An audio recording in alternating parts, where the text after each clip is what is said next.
Omar Esoff here, and in today's video, giving some strong advice. What are we talking about? What else other than how to build a bigger chest? Chest hypertrophy.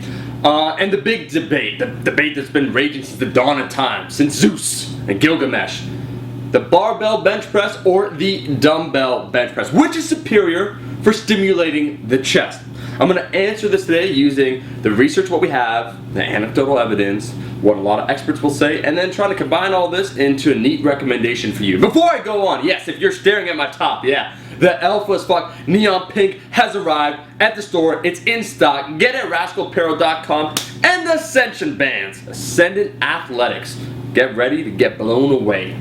Moving on, back to the topic. Hi.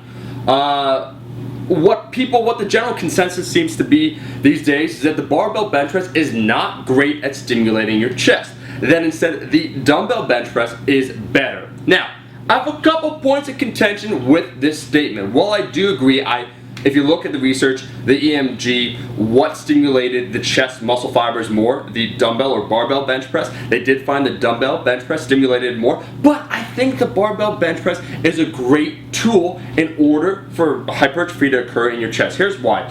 When most people will talk about the barbell bench press, they're talking about the powerlifting style, which is what I advocate, which is safer on your shoulders, right? So elbows tucked in, a bigger arch. The goal is to lift the maximum amount of weight, not necessarily to stimulate your chest. Now, if you look at how most people will do the flat dumbbell bench press, they'll have elbows flared out, right, bringing it higher back, thus to stimulate the chest more. So if anything, I think a lot of the time when we compare the flat dumbbell bench press to the flat barbell bench press, it's more a difference of styles rather than the actual tools that you're using. So the barbell bench press is usually done with more of a powerlifting form in order to preserve the shoulders, be safe, right, lift more weight. And the dumbbell bench press is usually done more traditionally for hypertrophy. And I agree with doing it this way. This is what I want to say, that if you look at the research and what most people say and what most people find, that the dumbbell bench press will stimulate the chest more. There's a couple problems, and here's the big problem. You can't go exceptionally heavy on the dumbbell bench press. If you get up to the weights where the weight gets a little scary, like me, let's say if I have to crank out, say 6 to 8 reps, it'd be 130 pounds, something along those lines, at least, at the very minimum. That's a dangerous weight to be kicking up, trying to stabilize with both arms. Before you know, snap, crackle, pop, you're dead, right? The dumbbell bench press, as a first mover for strength, it can be quite dangerous, and that's why you won't see a lot of powerlifters or anyone start with that movement. As a secondary movement, in order, once you do the big ugly, you do your bench press, the barbell bench press, yeah, then you could go on to the incline dumbbell bench press and stimulate your chest fibers from there. I also will say, when we talk about what is superior, I think it's always a holistic program you have to look at. It's not an either or. Either do the barbell or do the dumbbell. Incorporate both. The barbell for strength and structural improvement, for function and movement, and then the dumbbell presses as an assistance exercise and for hypertrophy. They can work together, and in my routines, that's what in general I'll do. Primary barbell movement and then a secondary dumbbell movement. You get the benefits then of both.